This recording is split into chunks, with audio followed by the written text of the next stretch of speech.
Mashallah. All praise is due to my mentor, Malcolm X, Dr. Khalid Muhammad, my mother, my father, my family, my friends, my associates, and even my wicked enemies. I greet you all with the greeting words of peace. Assalamu alaikum.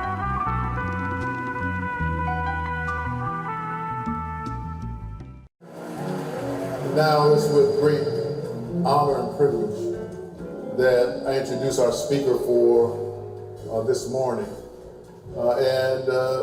He requires really no introduction. He is an American civil rights leader from his youth.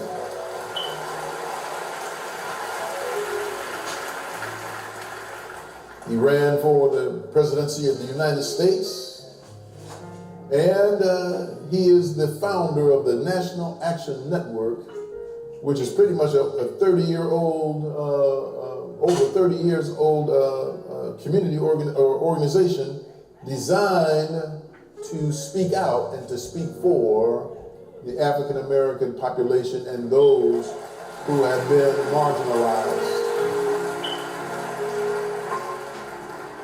He was an ordained Pentecostal minister at the age of 10.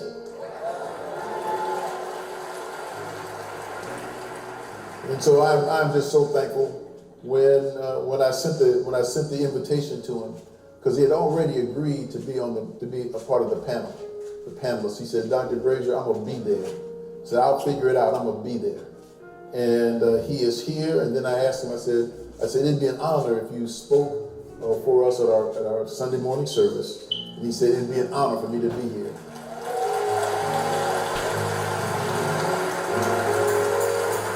So now I want you to give an Apostolic Church a welcome to one of our greatest leaders in the United States, the Reverend Al Sharpton.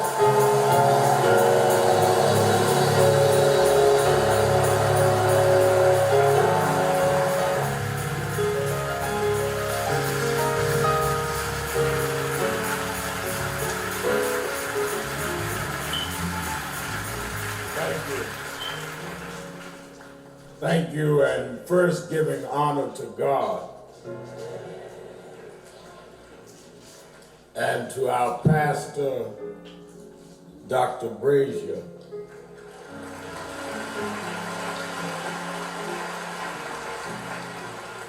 And to all of you that come to worship at this hour. First, I thank God for another day.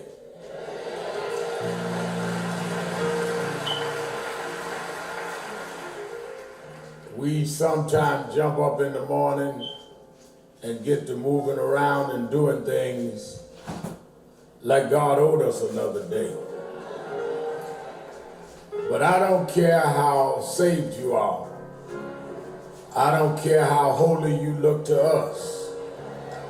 All of us have done enough wrong that if God just checked the record, none of us would see the next morning.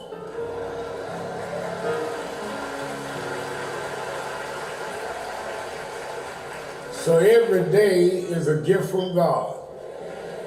Could be a good cold day, good hot day, good cloudy day, good clear day, good sunny day, good rainy day. Don't matter to me. Every day above ground is a good day.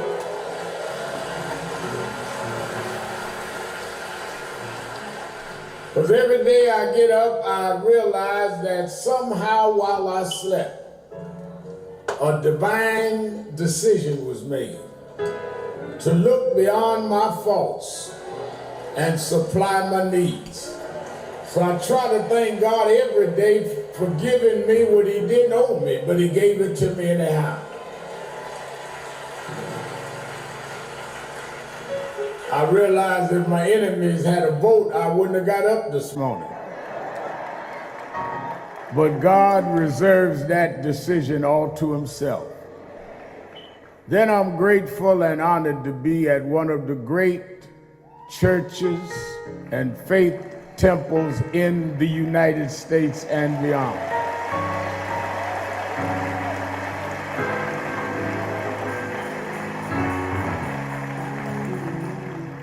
what this church has meant for generations, organizing and being a temple and anchor for us in our most desperate moments and hopeful moments.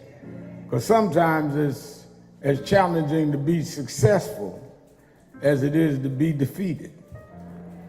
And Bishop Brazier and his father before him had to manage us through our high moments and low moments. Sometimes we can handle being down, but we get 2 or 3 successes and we get amnesia.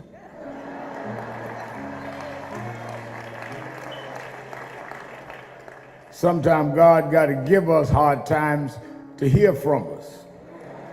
You know, we pray a lot and go to church 3 times a day when we suffering.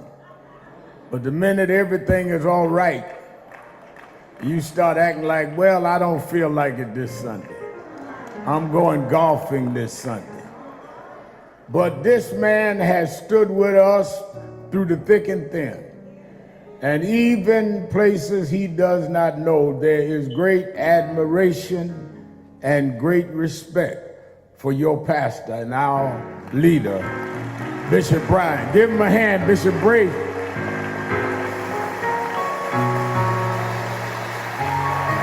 Come on, give it to him.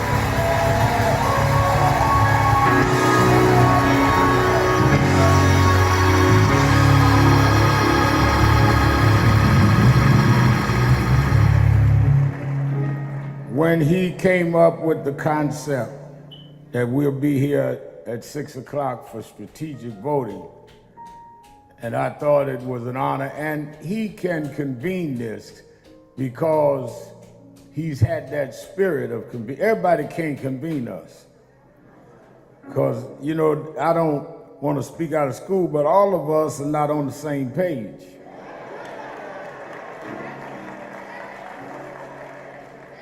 Some of us don't even like each other. But if you have someone with integrity and consistency, he can convene us. And times are too serious for us to go through our pettiness and we mad at each other. Don't even remember why we mad. We just know we mad. Folk walk in and say, I ain't speaking to him. What you fell out with him about? I don't remember, but I know I am speaking to him. But for him to convene us on the eve of this convention is so important. And he invited many of us. Some couldn't come, some the network wasn't bringing out to do their shows early. I told him I don't care what's happening. I'm going to be a strategic planner.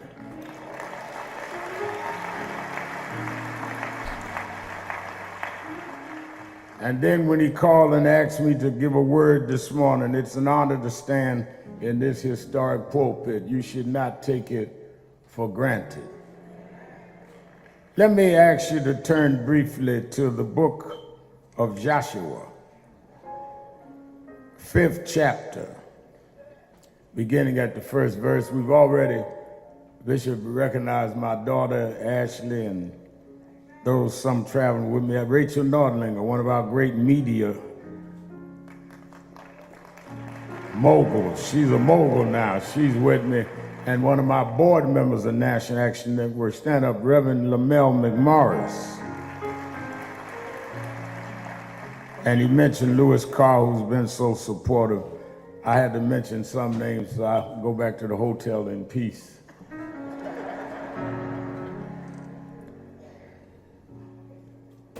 Joshua 5:1, and it came to pass, when all the kings of the Amorites, which were on the side of the Jordan westward, and all the kings of the Canaanites, which were by the sea, heard that the Lord had dried up the waters of Jordan from before the children of Israel until we were passed over, that their heart melted, and neither was their spirit in them anymore, because of the children of Israel. At that time, the Lord said unto Joshua, make these sharp knives and circumcise again the children of Israel for the second time. May God add a blessing to the reading of his word. I want to use for a thought this morning, do you know who we are? Do you know who we are? A couple of weeks ago, I was in transit from a meeting at my office to another location, and we were getting ready to commemorate the birthday of one of the former members of the Congressional Black Caucus. And en route, I was to speak, and Congressman Hakeem Jeffries, who comes out of National Action Network and may be the Speaker of the House if we all vote right.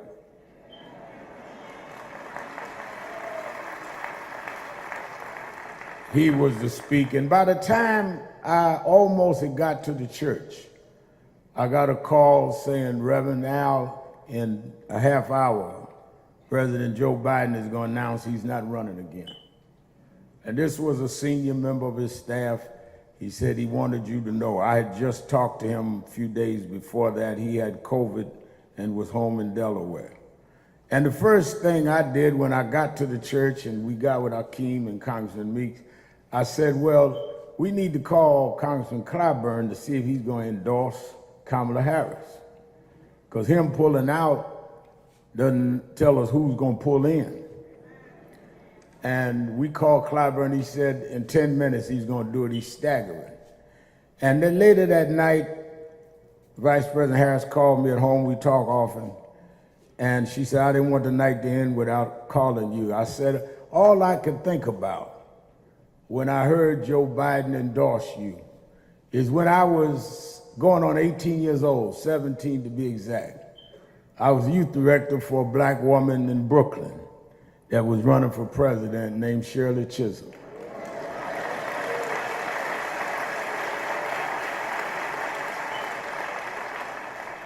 And I thought about how I used to ride around with Mrs. C, we used to call her. And her biggest obstacle was black men.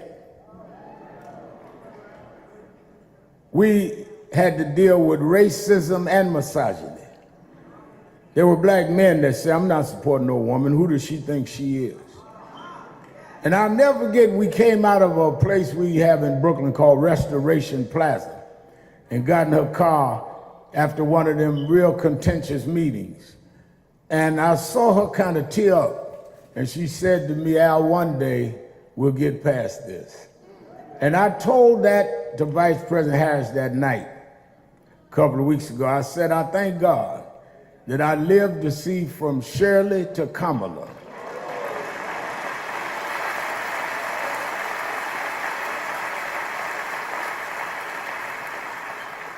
And many of us are sitting wondering how we could make, I heard Bishop Brazier talking about it, how we can make excuses for not voting. And we can't tell you to vote for. But when you look at the price that was paid, and when you look at the forces that never wanted you to vote in the first place, I don't care who is on the ballot, in honor of your grandma who couldn't vote.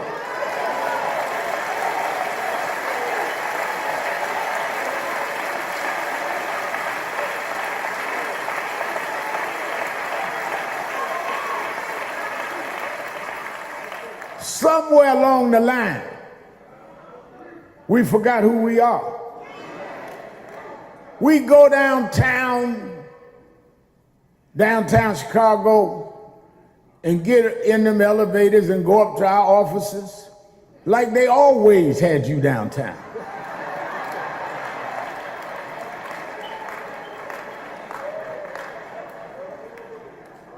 Go to these private dining facilities like they always let you in. We take for granted what people suffered and made a way for you to have.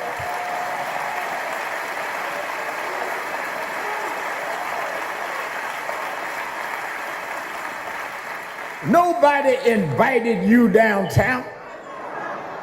We fought to bring you downtown. Folks suffered, folks died, folks went to jail to sponsor you downtown.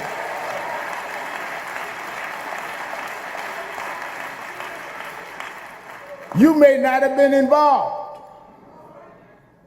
And if you choose not to be involved, at least don't be ungrateful.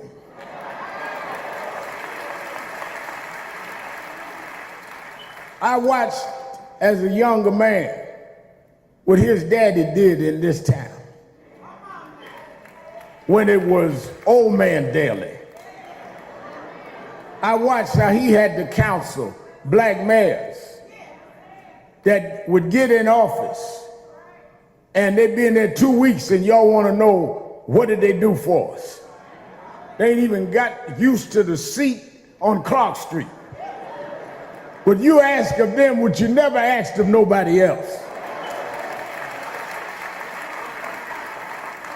I worked with President Obama and said, I don't want no position in because I wanted to be able to do what I did while he was in Trayvon Martin and other fights.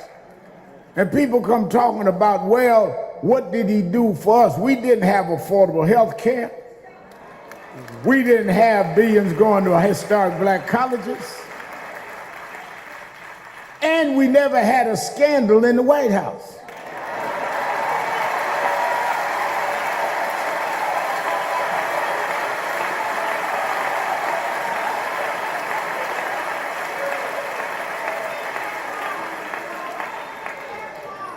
But that wasn't enough for you. So he was succeeded by a man that didn't do anything, that now is convicted of 34 felonies and running against a black woman who graduated Howard University.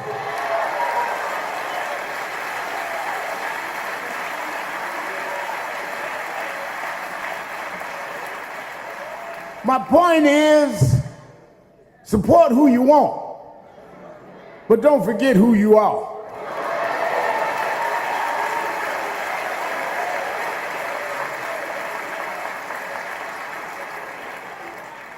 I remember, I often tell this, Dr. Brazier, I had a debate one night at a certain campus with a self-described black conservative. And we came out and he laid out his plans and I laid out mine. And he said, Al, I see you on TV doing what you do. He says, marching and carrying on. He said, I don't march, I don't do civil rights. Civil rights didn't make me. He said, look at my resume. I went to the right schools. I'm a member of the right fraternities. I'm in the private societies. Read my resume. Civil rights didn't write my resume. I took his resume and I looked at it and I said, yeah, you're right.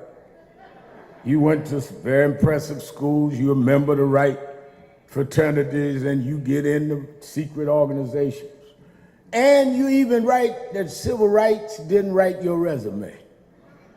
But civil rights made somebody read your resume.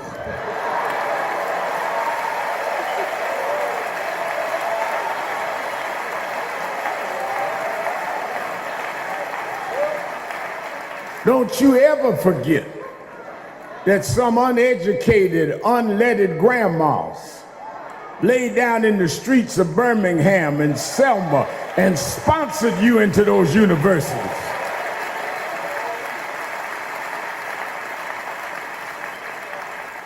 We forget who we are.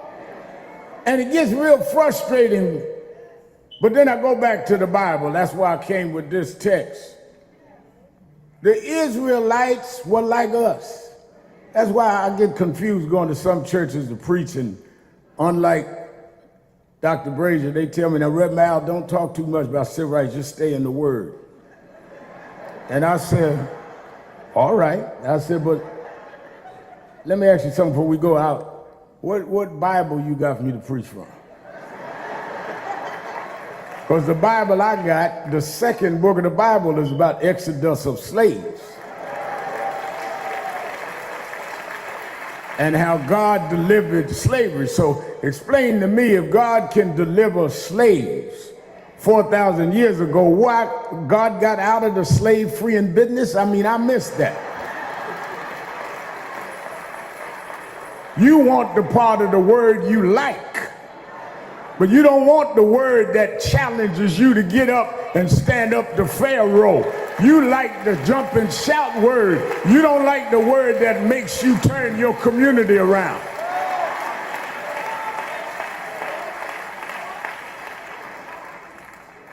So I want us to understand we are not the first people that have gone through this. So we ought not make the mistake. Israelites held in bondage hundreds of years, had to make brick with no straw. They were subject to Pharaoh, work with no wages. And all they had was faith that the God of Abraham, Isaac, and Jacob would hear their cry. And God decided to send somebody. And let me tell you something about God. God don't always choose who you think ought to be chosen. You got these qualifications and characteristics you want. But God has a habit of taking folk you didn't see coming. There was a little boy born. His mother tried to hide him because the edict of that day was to kill the newborn male children. She hid him as long as she could. As lungs got strong as a baby, she couldn't hide him no more. Put him in a basket. Put him in the Nile. God took over. Sometimes when you let go, God will take over.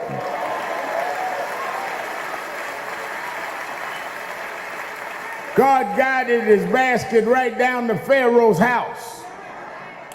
Pharaoh's daughter bathed and raised him as her own. And he was raised right in Pharaoh's house. Raised in the palace. But somehow it got word to him, you know the story, that he was not an Egyptian, that he was an Israelite. And he couldn't deny his own blood, who he was. And he decided to deal with that. He got angry when he saw an Egyptian military man hurting one of his people, killed him, and he had to flee. Went out, left Egypt, became a fugitive. Now you know that God would not want to use a murderer and a fugitive. But he did. Because one day God interrupted Moses with a burning bush. They said the bush consumed by fire but wouldn't burn up. Sometimes God will get your attention doing unusual things.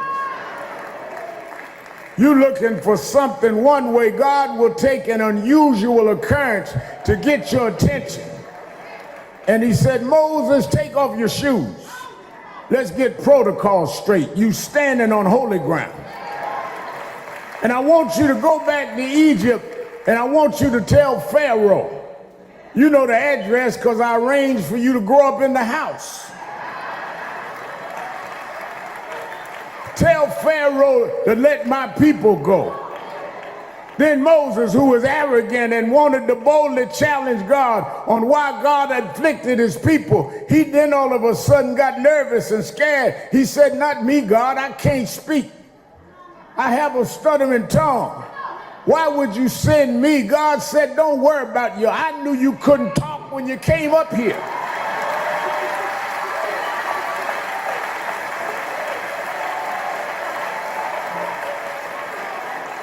Whatever you need, I will provide. Just open up your mouth and I'll speak for you.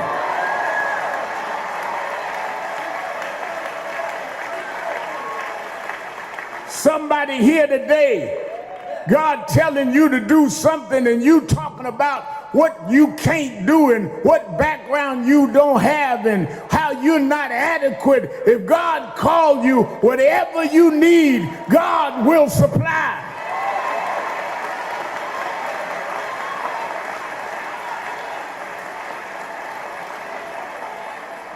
And you know the story, they went through 7 plagues. Finally, God released the death angel. And the message went out to put the blood of the lamb on the doorpost. And every home, every residence that didn't have the blood on the doorpost, the death angel was going to stop and take the firstborn.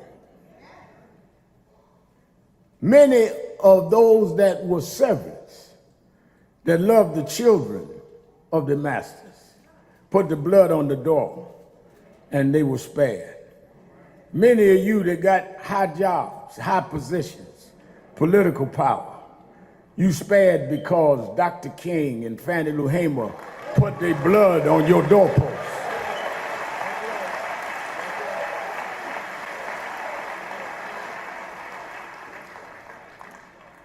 Finally, Pharaoh said, let them go. Now watch this. They had been praying, wanting to go, time to go. They marched out of Egypt and got to the banks of the Red Sea. Now don't miss this. God whispered to Moses and said, don't worry about it. I'm getting ready to do something. Don't panic. Got in front of the Red Sea and they started hearing Pharaoh's chariots coming. And the same folks that had been in bondage all them years, same people that had been enslaved, they turned on Moses. They never said nothing to Pharaoh, but they turned on Moses. Say, you brought us out here to die. Wasn't there enough graves in Egypt? And God said to Moses, don't argue with them, just stretch out your rod. I know Moses wanted to debate. You got to understand what faith is, but God said, don't talk to them, stretch out your rod. Moses didn't know what was going to happen when he stretched out his rod, but when he stretched out his rod, God backed the waters of the Red Sea up. When God is in charge, you can't figure out his next move. Just be a vessel for God to use you.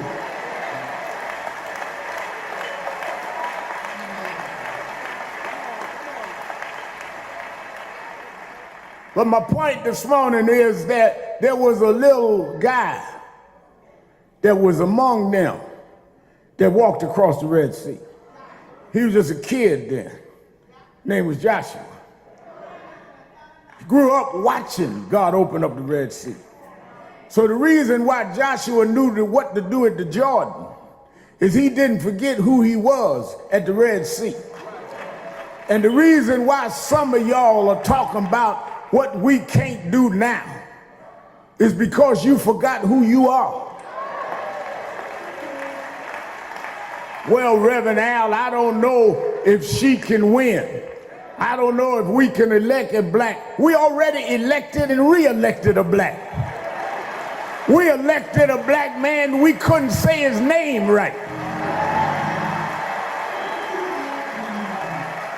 But you forgot who you are. The same God that took us from the back of the bus, put a black man and his wife and his mother-in-law and 2 daughters in the White House. God is God all by himself.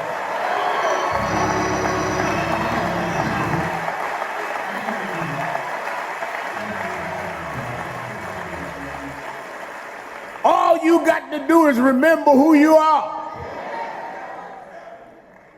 God has done wondrous things. And if you just let go of your fear and your complexes and your self-doubt and quit letting them tell you who you are. Talking about look at the mug shot that turned black folks on. We are not muggers. We're not criminals. We're not thieves. We're the original scientists. We're the original mathematicians. Know who you are.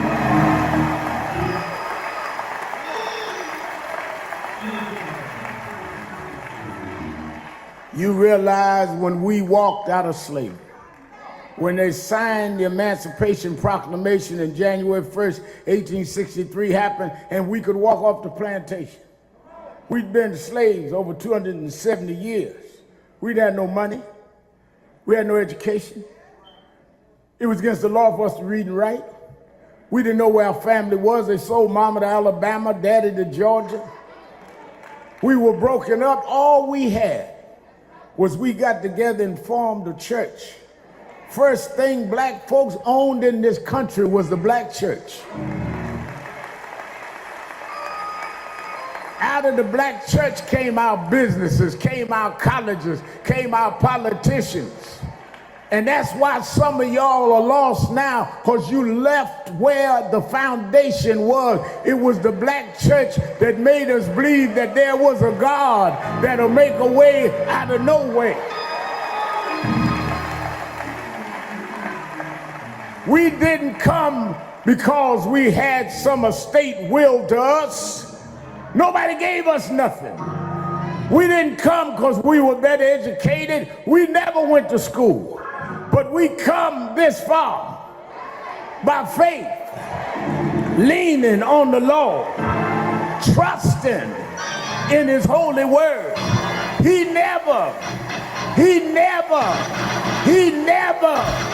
failed me yet.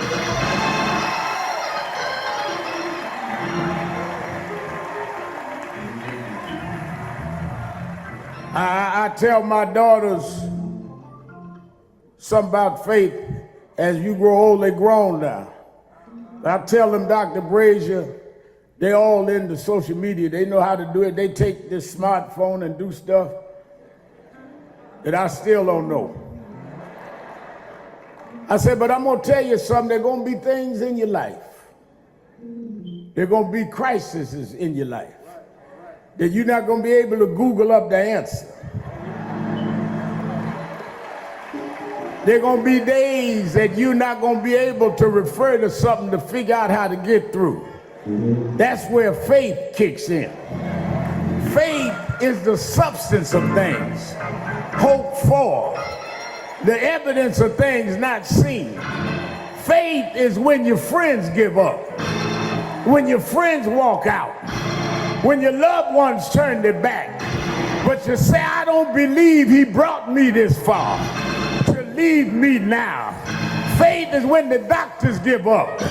Faith is when you got bills and no money, but you say he'll never leave me or forsake me. We come this far by faith, leaning on the Lord, trusting in his holy word. He never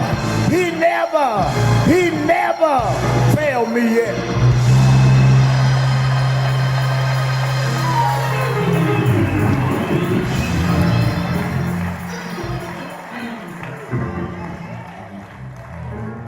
Dr. Brazier read some of the bio stuff, but part of the story they don't talk about. I was raised in Brooklyn, New York. My father had a successful business. When I was about 4, we moved to a beautiful home in Queens. And I was growing up in Queens, New York, father and mother in business. And I was on my way to be a nice bourgeois Negro.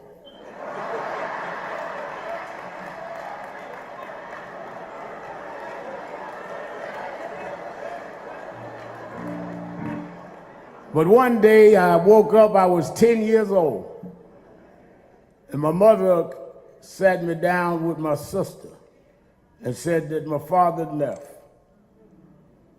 and didn't leave anything for us. He went off into another situation. Yeah, she said Papa was a Rolling Stone. I didn't know you knew my daddy.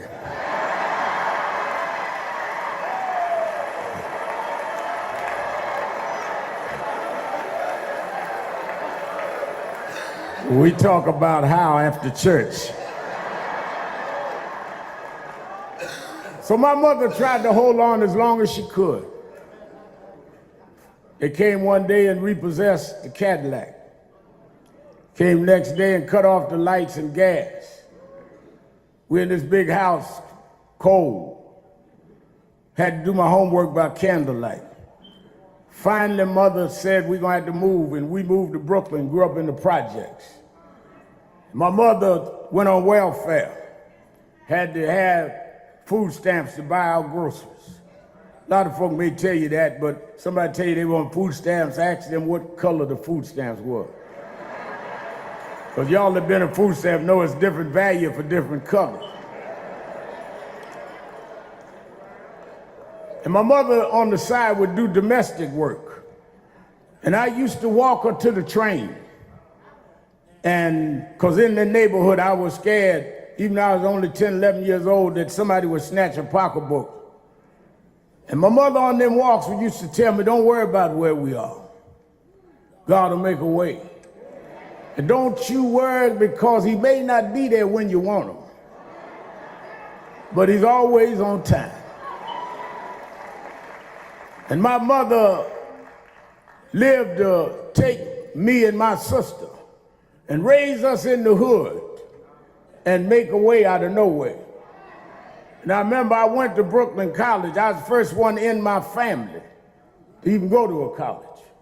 And all the guys on campus knew I was a boy preacher and was in then Operation Breadbasket. And they kept teasing me, Al, we going to church with you? I said, well, you know, we'll get to that. No, we want to go to church. I avoided it as long as I could because I knew they wouldn't understand our kind of church. Finally, they pinned me down. 2 of them white, the other 2 black. We going to church with you this Sunday.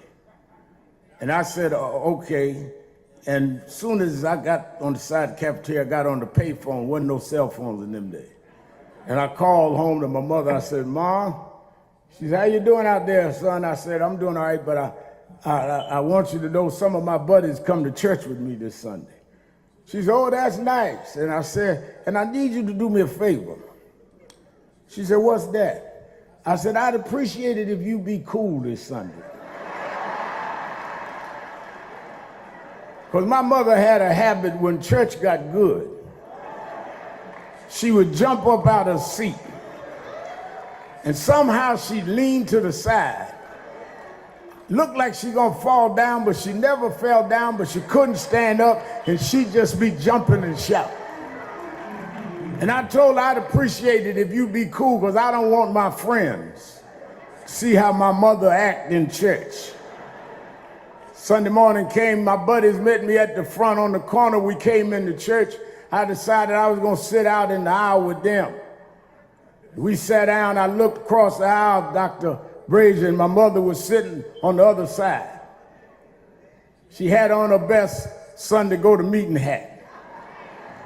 Got a nice scarf over her knees. She was trying to look all sophisticated to impress her son's college mates. And everything was going all right, but halfway through the service,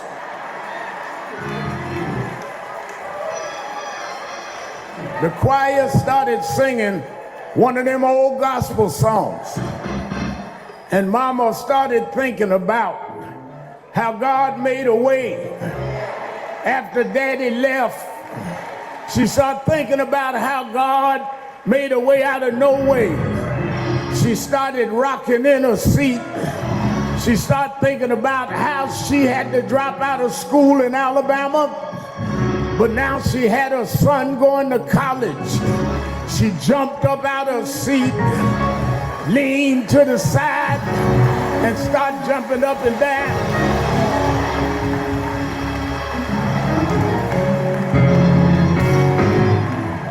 All of my friends started pointing at my mother. They started laughing at how she was shouting for 2 or 3 weeks on campus.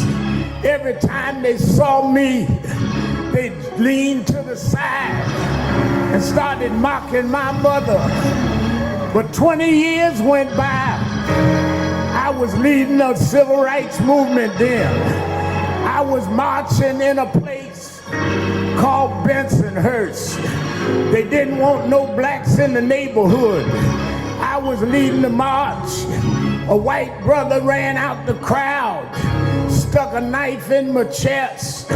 They rushed me to the hospital. I didn't know if I was seriously wounded. They rushed me in the emergency room.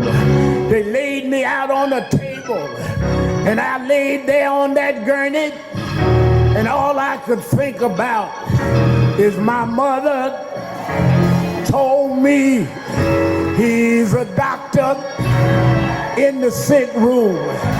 He's a lawyer in the courtroom. He'll make a way. He'll make a way.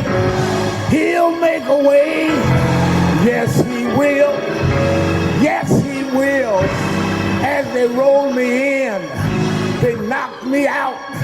When I woke up the next morning, I had intravenous in my arms. I had tubes in my chest. I had an oxygen mask over my face. About a half hour later, the doctor came in. He had a nurse standing with him. I said, "Doctor, tell me the truth. Did he hit a main organ? Is there something life-threatening? Tell me how I am." He said, "Well, Ramal, I tell you the truth. Last night we couldn't figure it out. There seemed to be all kind of phlegm around you. But when we checked the x-ray this morning, it looked like everything cleared up. And everything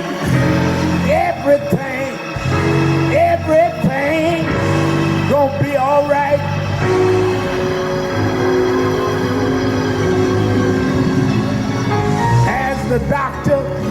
As the doctor kept telling me my report, I kind of slid to the edge of the bed.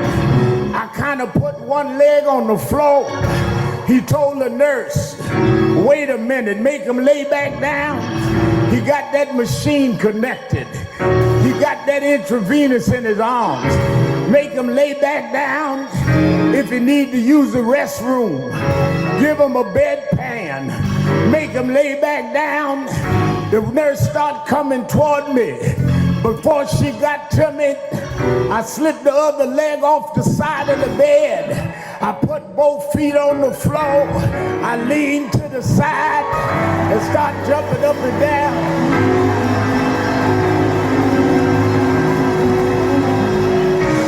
I know now why Mama was shouting. He walks with me. He talks with me. He tells me that I'm his own. He been food when I was hungry.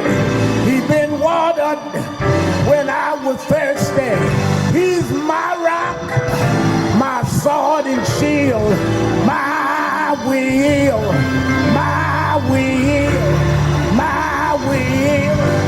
In the middle of the wheel, he's the lily of the valley, the bright and morning star. He woke me up this morning, started me on my way. Yes, yes, yes, yes, yes.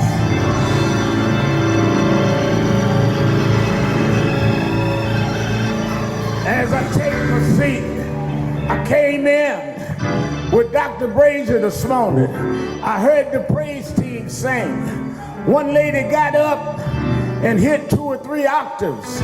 I wish I could sing like that, but God didn't give me that gift. Then the brother came out and sung about joy. I wish I could sing like that, but God didn't give me that gift. But sometime, Brazier, in the midnight hour, after my telephone stopped ringing, after the doorbell quieted down, I go out in my living room all by myself and I sing my song. I can't sing for Sunday morning worship. I can't sing meeting, but I sing because I'm happy